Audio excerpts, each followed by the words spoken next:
where we dealt with concerns that folks had about John Richter and his ability to try to do. You okay up there? Good. John will know who he is by the time I leave. And you think with my name I'd have an easy time pronouncing everybody else's. Not so. Not well.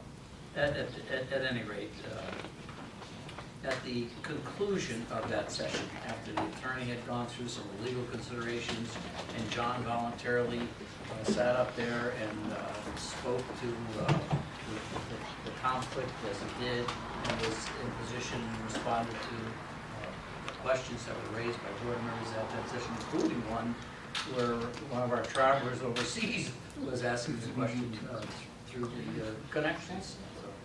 At any rate, we closed that unusual session. I closed it by saying that if anyone had questions that they felt were not answered or addressed, or had statements that they wished to make, or more importantly, has any specific information that they had that they believed I needed to know about, to please send it to me, marked confidentially. And I promised that I would deal with that in a very confidential fashion. I did receive, my file. I did receive a number of responses, but before I talk to that, I wanted to go back over some legal points that were made that evening that's really important to keep in mind, and there's a flow to that. First off, state law does not bar a school district employee from having outside employment.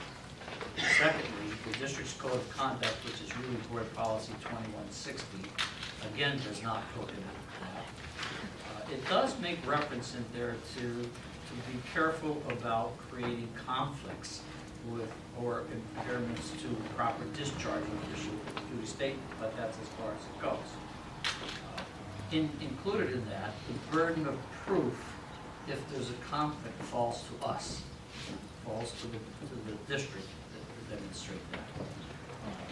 Final analysis, if you look at that, it really means, is there instances where we could prove that a person is working on their outside employment during school days? That's a level at which we would really have to be able to demonstrate that. It also goes out, the law also goes on to point out that the Public Employee Relations Board has determined that regulations of outside employment are mandatory subjects of bargaining. It means that the policy we have in place today, if we wanted to strengthen it, we couldn't simply do that by board action. We'd actually have to engage in negotiations with all or any one of the bargaining units that we're concerned about and reach some form of agreement to strengthen it. Okay? The bargaining unit that John is a member of is the Niskayuna Administrators Association. They have a 3-year contract in place that doesn't expire until the year 2017. Normally, it's at the expiration of the contract or the discussions of renewal where those things would normally be talked about if we're going to try to do that. Back to the confidential submissions. It turned out by the middle of December, I had received a dozen written communications related to that session. Most of those really offered opinions or commented on the unique nature of the session itself, and pointed out that really we chose the wrong venue for that. We should have anticipated a larger crowd, and that they pointed that out. They should have anticipated a larger crowd and should have moved it to someplace else, for which I regret. We certainly saw a lot of those people standing way in the back and trying to squeeze in. And that was unfortunate. That was an appropriate criticism. It turns out only 4 individuals sent me written submissions marked confidential, and I've treated those exactly that way all along.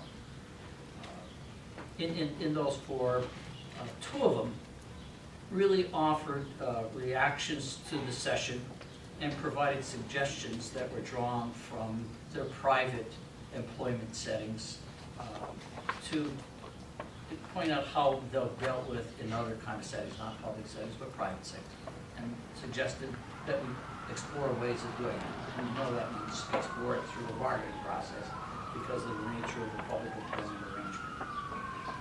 One described an automobile accident, including along with it a police report about that accident. It turns out that an employee of a local business picked up John Rickard's automobile at his home to take it for servicing. Not unusual. Unfortunately, while they were driving to the garage, he apparently drove a red light, struck another car. A bad accident.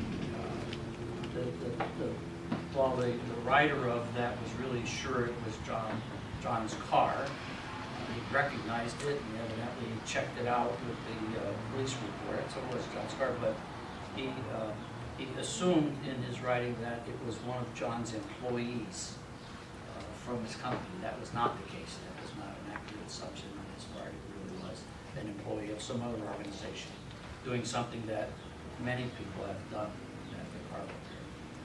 Finally, the fourth one came in with a personal and confidential letter summarizing concerns about the acts of John over the past decade related to his sports agency, together with a carefully prepared set of folders, 19 of them in fact, containing news articles, tweets, and other information related to events and activities on specific times and dates.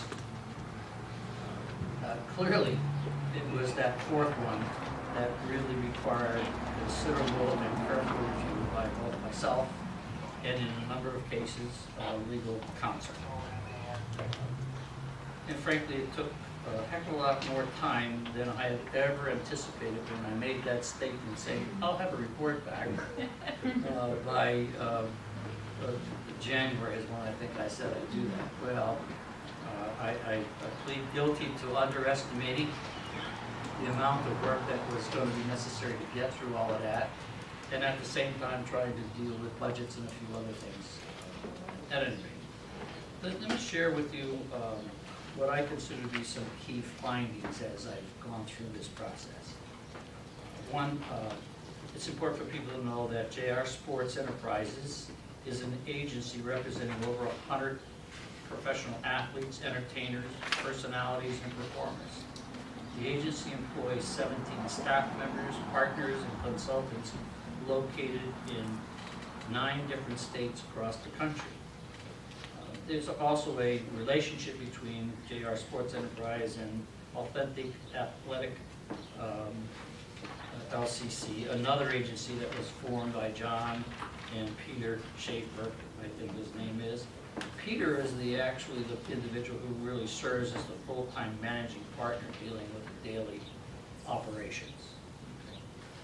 It's awfully clear to me that many individuals hold the view that it is not possible to fully meet the responsibilities of both a high school principal and a national sports agent. This view, I gotta say, is really supported by the official site of the agent, J.R. Rickard. Like most business sites, if you go to it and read it, it's really written in what I call marketing terms, designed to always convince professional athletes and others that they will get the best possible service if they engage J.R. Rickard as their agent. Not surprised by that. To many, that website alone is clear evidence of support of their view that it can't be done.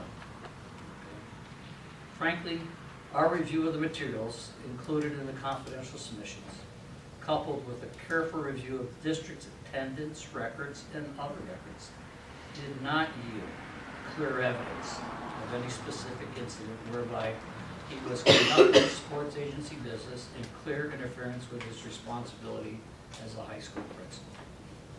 Frankly, much of the materials included in these folders are drawn from internet sources, including social and regular media and news reports, which were written in ways that leave an impression that John was more personally involved in certain events and activities than he really was.